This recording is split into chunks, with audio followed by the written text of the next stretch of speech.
हर जंगल की अपनी एक रूह होती है। कुछ जंगल सिर्फ पेड़ पौधों से भरे होते हैं, जबकि कुछ जंगलों में माजी के साए मुंडलाते हैं, और कुछ जंगल ऐसे भी होते हैं जहां छुलावा रहता है। ये कहानी है 5 दोस्तों की जो एक डरावनी दस्तावेजी फिल्म डॉक्यूमेंट्री बनाने के इरादे से एक सुनसान जंगल में पहुंचे, लेकिन उन्हें वहां कुछ ऐसा मिला जिसका उन्होंने कभी सोचा भी नहीं था। कहानी शुरू होती है 5 दोस्तों से। आदित्य, रोहन, समी, मेघा, वकर्म, ये 5 दोस्त एक दस्तावेजी फिल्म बनाने का ख्वाब लेकर शुमाली हिंद के एक घने जंगल की तरफ निकलते हैं। एक ऐसा जंगल जहां इंसान का कदम बहुत कम पड़ता है। इनका मकसद था एक दस्तावेजी फिल्म बनाना। जंगल की खूबसूरती, जानवरों की आवाजें और वहां की रातों की खामोशी को कैमरे में कैद करना। लेकिन उन्हें क्या खबर थी कि जिस कहानी की तलाश में वो जा रहे हैं, वो कहानी उन्हें ढूंढ रही है। खूबसूरत है, बिल्कुल परफेक्ट लोकेशन है शूट के लिए। हाँ, लेकिन रात को ये जगह थोड़ी डरावनी हो सकती है। हमें ध्यान से रहना होगा। तो खेमे, टेंट लगाए गए। दिन का वक्त था, कैमरा चलता है। आदित्य शॉट ले रही थी। दिन में सब कुछ नॉर्मल था, लेकिन जैसे ही सूरज ढलने लगा, हवा में एक अजीब सी सनसनी फैलने लगी, जैसे कुछ छुपा हुआ था इस जंगल के साए में। सूरज ढल चुका था और रात की चादर ने पूरे जंगल को ढक लिया था। दोस्तों ने खेमे के बाहर आग जलाई, कैमरे की बैटरी बैकअप चेक की और कुछ देर बातें करने लगे। लेकिन किसी को भी ये एहसास नहीं था कि जंगल उन्हें गौर से देख रहा है। ठीक है दोस्तों, कल सुबह हम जंगल के अंदरूनी हिस्से की शूटिंग करेंगे। शायद कोई झरना या फिर जंगली जानवर मिल जाए। चलो खेमे के अंदर चलते हैं, कल सुबह काम है। रोहन और मेघा सोने के लिए दूसरे खेमे में चले जाते हैं। रात काफी हो चुकी थी, सब लोग गहरी नींद में थे। तभी अचानक रोहन की नींद टूटी। उसे लगा जैसे कोई खेमे के बाहर धीमी आवाज में उसका नाम पुकार रहा हो। वो चौंक कर उठा, जिप खोली तो देखा आदित्य बाहर खड़ा था। अंधेरे में उसका चेहरा साफ नहीं दिख रहा था। क्या हुआ?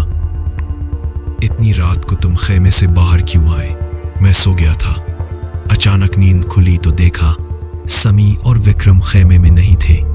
बाहर आया, लेकिन वो दोनों कहीं भी नहीं दिखे। मुझे शक हो रहा है कुछ गड़बड़ है।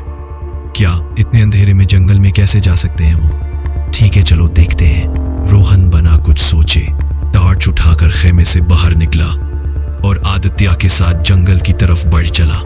दोनों धीरे धीरे अंदर घुसने जा रहे थे। कुछ दूर चलने के बाद रोहन को अचानक अजीब सी ठंड महसूस हुई। हवा रुक गई थी। रोहन ने कुछ महसूस किया, जैसे उसके पीछे कोई और चल रहा हो। उसने मुड़कर देखा, आदित्य वहां नहीं था। आदित्य, आदित्य। मेघा की नींद अचानक टूटी। ऐसा लगा जैसे किसी ने उसके कान में फसफसाया हो। उसने घबराकर आंखें खोली। खेमे में रोहन नहीं था। मेघा खेमे से जैसे ही बाहर आई, पूरा जंगल सुनसान था। मेघा ने चारों ओर देखा। आग बुझ चुकी थी। हवा में एक बदबू थी, जैसे कुछ मर चुका हो। तभी उसे कुछ दूर पेड़ों के बीच कुछ हलचल दिखे, जैसे कोई उसे देख रहा हो।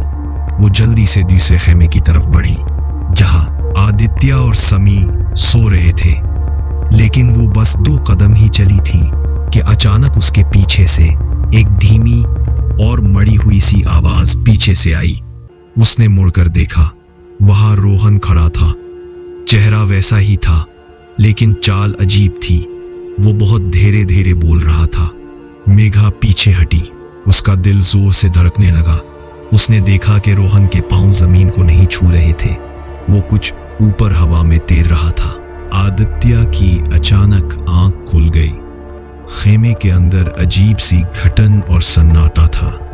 बाहर कहीं दूर से कोई अजीब सी आवाज आ रही थी। आदित्य ने देखा कि ना तो समी और ना ही वक्रम खेमे के अंदर थे।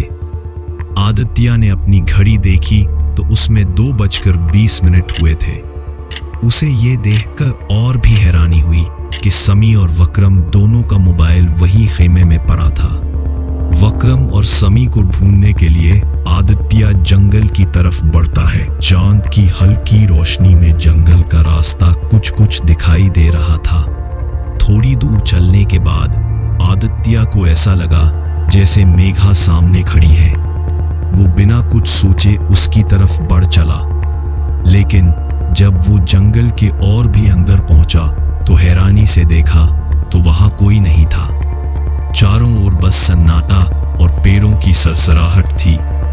इस जंगल में कोई कहानी सुनाने नहीं आता, यहाँ कहानी बनती है। जो अंदर आया वो लौटकर नहीं गया, और अगर गया भी तो वो इंसान नहीं रहा। दोस्तों, अगर ये वीडियो आपको अच्छा लगा तो प्लीज लाइक कीजिएगा और हमारे इस चैनल को सब्सक्राइब करके इस बेल आइकन को जरूर दबा दें ताकि आप हमारे आने वाले वीडियोस सबसे पहले देख सकें।